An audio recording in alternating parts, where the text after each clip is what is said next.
इस मूवी की कहानी चार औरतों के आसपास घूमती है जो गुजरात के एक छोटे से गांव में अपनी जिंदगी गुजर बसर करती हैं। और इस गांव की हालत कुछ इस कदर है जहां औरतों को मात्र एक वस्तु समझा जाता है जो बस घर का सारा कामकाज करे और बच्चे पैदा करे। और इस तरह के माहौल में भी ये सभी औरतें अपनी जिंदगी कैसे बिताती हैं, उनके जीवन में क्या क्या मोड़ आते हैं, उसी के ऊपर ये कहानी बेस्ड है। मूवी की शुरुआत में हमें दो औरतों को दिखाया जाता है, रानी और लज्जो। रानी एक विधवा है जिसके घर में उसकी बूढ़ी बीमार सास होती है और एक 16 साल का आवारा बिगड़ैल बेटा गुलाब होता है। और वहीं दूसरी ओर लज्जो जिसके बच्चे नहीं होते, इसलिए आए दिन उसका पति दारू पीकर उसे मारता पीटता रहता है। फिलहाल ये दोनों दूसरे गांव में गुलाब के लिए लड़की देखने जा रहे हैं। बस थोड़ी देर बाद ये लोग गांव में पहुंच जाते हैं और लड़की वाले अपने बेटी को लाते हैं। लड़की का नाम जानकी होता है जिसकी उम्र तकरीबन 13 या 14 साल की थी। जानकी को देख रानी उसे पहले ही नजर में पसंद कर लेती है। जानकी का पिता उनसे कहता है, चलो कम से कम आपको हमारी बेटी पसंद तो आई। तभी वो कहता है कि आपको अपनी रकम थोड़ी बढ़ानी होगी, 3 या 4 लाख। दरअसल इस एरिया में लड़कियों की कमी थी, इसलिए लड़के वाले खुद लड़की वालों को पैसे देकर शादी किया करते थे। इतनी रकम देने की बात सुनकर रानी थोड़ा सोच में पड़ जाती है। तभी उसका बेटा गुलाब उसे फोन करता है और पूछता है कि लड़की कैसी है, अगर अच्छी हो तभी बात पक्की करना। और रानी इस रिश्ते को पक्का कर लेती है।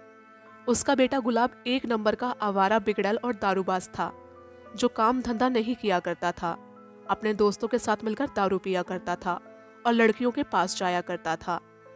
आगे दिखाया जाता है रानी के गांव में पंचायत बैठी है क्योंकि गांव की एक लड़की शादी करके अपने ससुराल चली गई जहां उसके ससुराल वाले उस पर काफी जुल्म करते थे और उसका पति दूसरी औरत के चक्कर में पड़ गया, जिसका फायदा उठाकर अब उसके ससुर और देवर उसका शोषण करते हैं। इसलिए ये भागकर अपने मायके आ गई। लेकिन पंचायत में उसे समझाया जाता है कि अब तुम्हारी शादी हो चुकी है और अब तुम्हारा ससुराल ही तुम्हारे लिए सब कुछ है। अब जो भी है जैसा भी है तुम्हें अपने ससुराल में ही रहना पड़ेगा। लेकिन वो बेचारी लड़की अपनी बात पर डटी रहती है कि मैं अपने ससुराल बिल्कुल भी नहीं जाऊंगी, अपने मायके पर अभी भी मेरा हक है, मैं इस गांव में ही रहूंगी। लेकिन कोई भी उससे ये नहीं पूछता कि आखिर क्यों लड़की अपने ससुराल वापस नहीं जाना चाहती। तो पंचायत में ये फैसला लिया जाता है कि इसे इसके ससुराल वापस भेजा जाएगा और उसे उसके ससुराल वाले गाड़ी में लेने भी आए थे और उसके माँ बाप भी उसे घसीटते हुए गाड़ी में बिठाने ले जाते हैं। तभी ये लड़की अपने माँ बाप को सच बताने लगती है कि वहाँ मेरा ससुर और देवर मिलकर मेरा इस्तेमाल करते हैं, मेरा पति मुझे छूता तक नहीं है। माँ, मुझे वापस मत भेजो, मैं नहीं जाऊंगी। लेकिन अपने घर की इज्जत बचाने के लिए उसके माँ बाप जबरदस्ती उसे उसके ससुराल वालों के साथ भेज देते हैं। और ये थी इस गांव की हालत। आगे हमें एक किशन नाम का आदमी दिखाया जाता है जो एक पढ़ा लिखा और समझदार इंसान था, जो गांव में होने वाली गलतियों पर हमेशा उंगली उठाता था और गांव की महिलाओं को रोजगार दिया करता था, जैसे कपड़े सिलाई, कढ़ाई, बुनाई वगैरह का। आगे हमें बिजली नाम की लड़की दिखाई जाती है। रात होने के बाद गांव के सभी मर्द बिजली का डांस देखने जाया करते थे और जो पैसे वाला आदमी होता है उसे वो रात बिजली के साथ बिताने को मिलती है। वो डांस करके और अपना शरीर बेचकर पैसे कमाया करती थी। थोड़ी देर बाद रानी और लज्जो बिजली से मिलने आती हैं क्योंकि रानी और बिजली बचपन की दोस्त थी। तीनों काफी सारी बातें करती हैं और बातों बातों में रानी अपने बेटे गुलाब की शादी की बात बिजली से करती है और कहती है कि थोड़े दिनों बाद गुलाब की शादी है और तुम जरूर आना। ये सुन बिजली बहुत खुश होती है। उसी रात लज्जो का पति फिर से दारू पीकर उसे मारता पीटता है और उसे बांझ बुलाता है और ताने दे देकर उसे पीटने लगता है। अगले दिन रानी अपने बेटे गुलाब की शादी करवाने के लिए एक बस में कुछ गांव वालों के साथ जा रही थी। गांव पहुंचकर शादी हंसी खुशी निपट जाती है। जब अपनी बहू जानकी को देखने रानी अंदर जाती है तो उसे देख रानी के होश उड़ जाते हैं क्योंकि जानकी के बाल काफी छोटे हो गए थे। जब रानी इस बारे में जानकी की माँ से पूछती है तो वो कहती है कि मेरी बेटी के सर पर काफी जुएं हो गई थी, इसलिए हमें मजबूरन बाल कटवाने पड़े। ये सुन रानी बहुत नाराज होती है और कहती है कि क्या मैंने इतने सारे पैसे इसी के लिए दिए थे? अगर मेरा बेटा गुलाब ये सब देख लेगा तो क्या कहेगा? जब दुल्हन की विदाई होती है और सभी बस में दुल्हन के साथ वापस लौट रहे होते हैं कि तभी जानकी के सर से पल्लू हट जाता है और सभी गांव वाले उसे देख हैरान हो गए थे और गुलाब के दोस्त ये देख गुलाब पर हंसने लगते हैं अब रात हो जाती है। तभी बिजली भी बधाई देने रानी के घर पहुंचती है। बिजली को वहां देख गांव वाले हैरान थे और एक दूसरे के कानों में फुसफुसाने लगते हैं, क्योंकि बिजली एक वैश्या थी और उसे गांव में आना मना था। गांव वालों को फुसफुसाते देख बिजली कहती है कि लगता है मैं थोड़ा जल्दी आ गई, क्या करूं, खुशी का मौका था और खुद को रोक नहीं पाई। और दूल्हा दुल्हन को बधाई देके बिजली वहां से जाने लगती है। और इसी के थोड़ी देर बाद रानी की सास गुजर जाती है। ये सब देख गुलाब घर से भाग जाता है और 2 दिन बाद शराब के नशे में घर वापस आता है, क्योंकि जानकी के सर में बाल नहीं थे, इसलिए वो घर से भाग गया था। अंदर जाकर गुलाब जानकी के साथ जबरदस्ती करने लगता है और जानकी की चीखों की आवाज सुनकर रानी घर से बाहर आ जाती है, लेकिन वो कुछ कर नहीं सकती थी। उसी ने अपने बेटे की शादी कराई थी। अपने बेटे की पहली रात को देखते हुए वो घर से बाहर आ जाती है और भागकर सीधा बिजली के पास आती है और उस दिन के लिए माफी मांगती है। अगले दिन गुलाब फिर से अपना बोरिया बिस्तर बांधकर घर छोड़कर चला जाता है और अब घर पर बस रानी और उसकी बहू जानकी ही रह जाते हैं। इसी बीच हमेशा जानकी को देखने साइकिल पर एक लड़का आया करता था। उसे देख जानकी के चेहरे पर एक मुस्कान आ जाती थी, लेकिन तभी जानकी को रियलाइज होता है कि ये सब गलत है और वो शादीशुदा है, इसलिए वो अंदर जाकर दरवाजा बंद कर लेती है। जानकी के दिल में उस लड़के के लिए फीलिंग्स थी। अगले दिन लज्जो रानी के घर आती है। लज्जो के पति ने उसे काफी मारा पीटा था। वो अपने कपड़े हटाकर उसे अपने जख्म दिखाती है। वो अपने जख्मों पर मरहम पट्टी लगवाने रानी के पास आती रहती थी। तभी दोनों अपने अपने कपड़े निकालकर एक दूसरे को छूने लगती हैं। कुछ दिनों बाद रानी को कुछ लड़कों से पता चलता है कि कुछ लोगों ने गुलाब को पकड़ा हुआ है, क्योंकि उसने उनसे कुछ पैसे उधार लिए थे और अब लौटा नहीं पा रहा था। ये सब पता लगने के बाद रानी किशन के पास मदद के लिए आती है, उससे कुछ पैसे उधार मांगने।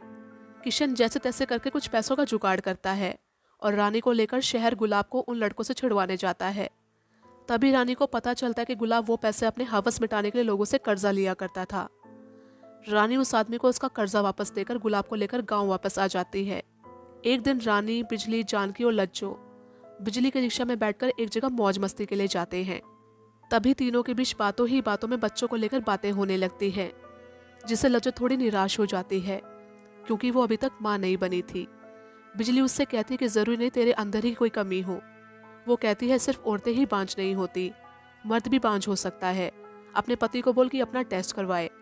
लज्जो कहते हैं कि वो मेरी बात नहीं सुनेगा, इसके अलावा अगर दूसरा कोई रास्ता है तो वो बताओ। बिजली उसे एक बाबा के बारे में बताती है और उसे बाबा के साथ संबंध बनाने के लिए कहती है।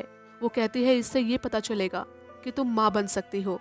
अगर ऐसा हुआ तो अपने पति से कह देना कि ये बच्चा उसी का है। पहले लज्जो इसके लिए मना करती है, लेकिन फिर मान जाती है। तभी रानी को एक आदमी का फोन आता है। वो आदमी हमेशा रानी को कॉल किया करता था और अपना नाम शाहरुख खान बताया करता था और उससे फ्लर्ट किया करता था, लेकिन रानी उसकी बात को लाइटली लिया करती थी और हमेशा फोन काट दिया करती थी। लेकिन कहीं ना कहीं रानी भी उस आदमी की बातों से इम्प्रेस थी। तभी रानी बिजली से कहती है, बिजली तुम अपना ये काम छोड़कर अपना घर बसाओ, एक नई जिंदगी शुरू करो, क्योंकि गांव वाले तुम्हें इस गांव से निकालने की प्लानिंग कर रहे हैं। बिजली को ये सब सुनकर गुस्सा आ जाता है। वो उससे कहते कि गांव के सभी मर्द मेरे पास आते हैं, यहाँ तक कि तुम्हारा बेटा गुलाब भी। ये सुन रानी बिजली को थप्पड़ मार देती है और वहां से चली जाती है। रानी के जाने के बाद बिजली लज्जो को बताती है कि गुलाब एक दिन बहुत से पैसे लेकर मेरे पास आया था, लेकिन मैंने उसे एक थप्पड़ मारकर वहां से भगा दिया। वो तो अभी बच्चा है, मैंने उसे अपनी गोद में खिलाया है। अब वो चारों वहां से वापस अपने घर जाने लगती हैं। जब बिजली अपनी जगह वापस लौटती है तो वो देखती है कि उसका मालिक बिजली की जगह कोई दूसरी लड़की लाया था। अब यहाँ बिजली और वो लड़की एक दूसरे को डांस में कड़ी टक्कर देते हैं और बिजली यहाँ उस पर भारी पड़ती है। अब अगले दिन बिजली लज्जो को लेकर उसी बाबा की गुफा में पहुंचती है। वो बाबा इसी गुफा में रहा करता था। वो बिजली का बॉयफ्रेंड होता है। बिजली के जाने के बाद बाबा और लज्जो दोनों संबंध बनाते हैं। अगले दिन वही लड़का जानकी को कुछ किताबें देने आया होता है, क्योंकि जानकी को पढ़ने लिखने का शौक था और ये लड़का उसे ये किताबें देने आया था, जिसे रानी देख लेती है।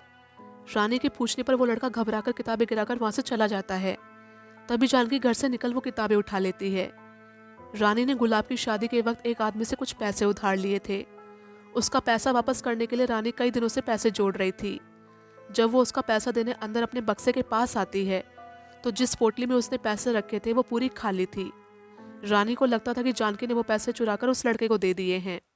जानकी रानी को मना करती है कि उसने पैसे नहीं चुराए। अब रात को गुलाब घर आता है और जानकी उससे पूछती है कि क्या उसने बक्से से अम्मा के पैसे चुराए हैं। ये सुन गुलाब उसे मारने पीटने लगता है। जानकी को मार खाता हुए देख रानी गुलाब को घर से बाहर निकाल देती है और फिर कभी ना वापस आने के लिए कहती है। गुलाब के जाने के बाद रानी बहुत रोती है। तभी जानकी उसके पास आती है और उससे कहती है कि वो लड़का मेरे साथ स्कूल में पढ़ता था और हम दोनों एक दूसरे से प्यार करते हैं। मुझे पढ़ना अच्छा लगता है, इसलिए वो मेरे लिए किताबें लाता रहता है। तभी जानकी बताती है कि शादी के वक्त मैंने ही अपने बाल काटे थे ताकि मेरी शादी रुक जाए, लेकिन इसके बावजूद भी रानी ने जानकी की शादी गुलाब से करवा दी। अब बिजली के साथ एक राजेश नाम का आदमी भी काम किया करता था।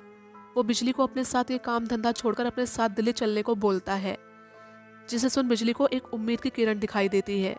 जब बिजली बस स्टैंड पर उसका इंतजार करती है तो राजेश उससे बोलता है कि हम दोनों दिल्ली जाकर अपना अलग बिजनेस शुरू करेंगे, जहाँ की तुम रानी होगी और सब कुछ मैं हैंडल करूँगा। ये सुन बिजली के पैरों तले जमीन खिसक जाती है, क्योंकि उसे लगता था कि राजेश उससे बहुत प्यार करता है और उसे इस दलदल से बाहर निकालेगा, लेकिन वो भी औरों की तरह ही निकला। वो भी सिर्फ बिजली का इस्तेमाल अपने नए बिजनेस के लिए करना चाहता था और बिजली इस गम को बर्दाश्त नहीं कर पाती। यहाँ रानी अपना घर बेचकर अपना कर्जा उतारती है और कुछ पैसा जानकी और उसके बॉयफ्रेंड को देती है। रानी उससे कहते कि अब जानकी मेरी बेटी है, तुम इन पैसों से इसे शहर जाकर पढ़ाना लिखाना और शादी करना। वो उसे एक मोबाइल फ़ोन भी देती है ताकि वो हर पल जानकी की खैर खबर लेती रहे।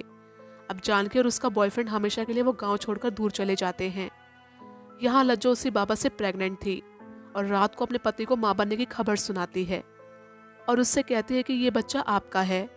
अब ये सुनकर उसका पति उसे मारने पीटने लगता है और कहता है कि ये मेरा बच्चा नहीं हो सकता, ये किसी और का है और तुम इसे मेरे सर बांधना चाहती हो। लज्जो कहती है, मतलब तुम्हें पता था कि तुम बाप नहीं बन सकते, फिर भी तुम मुझे मारते पीटते रहते थे। बांझ मैं नहीं तुम हो। अब लज्जो और उसके पति में लड़ाई शुरू हो जाती है। तभी रानी बीच बचाव करने आती है और लज्जो के पति को धूल धक्का दे देती है लज्जो को बचाने के लिए। तभी उसका पति वहां जल रहे एक दिए के ऊपर गिर जाता है, जिससे वो जलने लगता है। रानी उसे बचाने जाती है, लेकिन लज्जो उसे ऐसा करने से रोक देती है और देखते ही देखते लज्जो के पूरे घर में आग लग जाती है और रानी और लज्जो भागकर सीधा बिजली के पास जाते हैं और उसे सब बताते हैं। बिजली जल्दी से अपने रिक्शे पर उन्हें बिठाकर वो गांव छोड़कर जाने लगती है और तीनों शहर जाकर अपनी जिंदगी एक नए सिरे से शुरू करने की ठानते हैं। और इसी के साथ ये मूवी खत्म हो जाती है।